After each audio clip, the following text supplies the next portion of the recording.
अस्सलाम वालेकुम दोस्तों, की हाल चाल है जी। ਤੁਹਾਨੂੰ ਅੱਜ ਅਸੀਂ ਦਿਖਾਉਂਦੇ ਆ ਕਿ ਆ ਭਾਈ ਹੁਣੇ ਚਾਪਰ ਮਸ਼ੀਨ ਦਾ ਟਰਾਲੀ ਵਗੈਰਾ ਸੈੱਟ ਕਰਨ ਦੇ ਆ ਤੇ ਉਸਤਾਦ ਉਹਨਾਂ ਨੂੰ ਵੀ ਪੁੱਛਦੇ ਆ ਕਿਦਾਂ ਕਿਦਾਂ ਇਹ ਸੈੱਟ ਕਰਦੇ ਪਏ ਔਰ ਕੀ ਹੈ ਇਸ ਦਫਾ ਚਾਪਰ ਦਾ ਰੇਟ ਵਗੈਰਾ ਵਾ ਔਰ ਡਰਾਈਵਰ ਭਾਈ ਕੀ ਸੀਜ਼ਨ ਵਗੈਰਾ ਮੁੱਕ ਗਏ ਆ ਜਿਨ੍ਹਾਂ ਨੇ ਕੀ ਸੀਜ਼ਨ ਦਾ ਲੈਣਾ ਵਾ ਮਾਲਕਾਂ ਕੋਲੋਂ ਤੇ ਮੁਕੰਮਲ ਇਨਫੋਰਮੇਸ਼ਨ ਦੋਸਤਾਂ ਨਾਲ ਸ਼ੇਅਰ ਕਰਦੇ ਆ।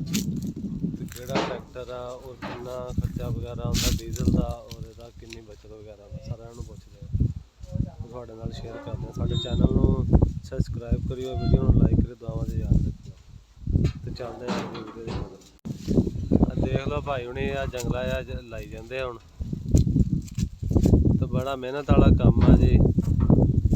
ਇਹ ਕਹਿ ਦੇਣਾ ਸੌਖਾ, ਬੜੀ ਕਮਾਈ ਕਰਦੇ ਆ ਚਾਪਰਾਂ ਵਾਲੇ। ਦੇਖ ਬਈ ਆਪਣਾ ਤੇ ਜ਼ਲਾਲਤ ਵੀ ਬੜੀ ਆ। ਬਾਹਰ ਸਾਈਡ ਲਾਣੀ ਨਾ ਹਾਂ ਬਾਹਰ ਨਹੀਂ ਤੇ ਪਹਿਲੇ ਇਹਨਾਂ ਨੇ ਬਾਹਰ ਦੇ ਇੱਕ ਲਾਈ ਆ ਲੋਹੇ ਦੀ ਜਾਲੀ ਔਰ ਉਹਦੇ ਨਾਲ ਇੱਕ ਇਹਨਾਂ ਕੱਪੜੇ ਦੀ ਜਾਲੀ ਲਾਈ ਆ ਤਾਂ ਕਿ ਤੂੜੀ ਵਗੈਰਾ ਬਾਹਰ ਨਾ ਨਿਕਲੇ। ਆ ਜਿਹੜਾ ਸਬਜ਼ ਰੰਗ ਦਾ ਕੱਪੜਾ ਵਗੈਰਾ ਇਹ ਬੜਾ ਮਿਹਨਤ ਦਾ ਭਰਾ ਕੰਮ ਹੈ। ਤਾਂ ਵੇ ਲੋ ਭਾਈ ਆ ਸੈੱਟ ਕਰੀ ਜਾਂਦੇ, ਉੱਤੇ ਚੜੀ ਖੜਾ ਇੱਕ ਭਾਈ ਤੇ ਇੱਕ ਥੱਲੇ ਆਸਰਾ ਕੀਤੀ ਖੜਾ ਵਾ। ਬਸ ਤਾਂ ਛੱਡ ਦੇ।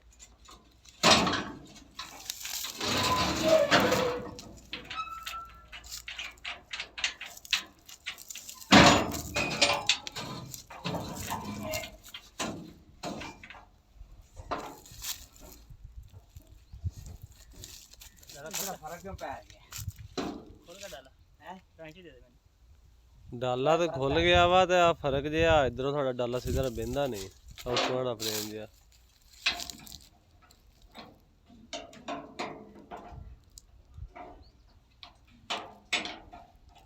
अस्सलाम वालेकुम उस्ताद जी, की हाल है? जी हाल ठीक ठाक। की ना अपना अपना गुजराला जी ਤੇ ਨਾ ਕੀ ਆ ਤੇ ਭਾਈ ਨਦੀਮ ਇਹ ਤੁਸੀਂ ਆ ਚਾਪਰ ਮਸ਼ੀਨ ਤੇ ਡਰਾਈਵਰੀ ਕਰਦੇ ਆ ਤੇ ਕੀ ਤੁਸੀਂ ਲੈਂਦੇ ਆ ਸੀਜ਼ਨ ਵਗੈਰਾ ਮਤਲਬ ਮਾਲਕਾਂ ਕੋ? ਅਸੀਂ 80000 ਰੁਪਏ ਲੈਂਦੇ 80000 ਰੁਪਈਆ। ਤੇ ਕਿੰਨੀ ਦੇਰ ਦਾ ਸੀਜ਼ਨ ਆ, ਕਿੰਨੇ ਮਹੀਨਿਆਂ ਦਾ? ਆ ਮਹੀਨਾ ਸਵਾ ਹੀ ਲੱਗਦਾ ਹੈ। ਆ ਸਵਾ ਮਹੀਨੇ ਦਾ ਸੀਜ਼ਨ ਤਾਂ 80000 ਰੁਪਏ ਤੁਸੀਂ ਲੈਣਾ ਵਾ। ਹਾਂਜੀ ਤੇ ਕਿੱਦਾਂ ਦਾ ਇਹ ਕੰਮ ਆ, ਠੀਕ ਆ ਕੰਮ? ਹਾਂਜੀ ਸ਼ੁਕਰ ਅੱਲਾ ਦਾ। ਗੁਜ਼ਾਰਾ ਤੇ ਕਿਹੜਾ ਟਰੈਕਟਰ ਤੁਸੀਂ ਇਸਤੇਮਾਲ ਕਰਦੇ ਆ? ਆਪਣੇ ਅਸੀਂ 85 ਟਰੈਕਟਰ।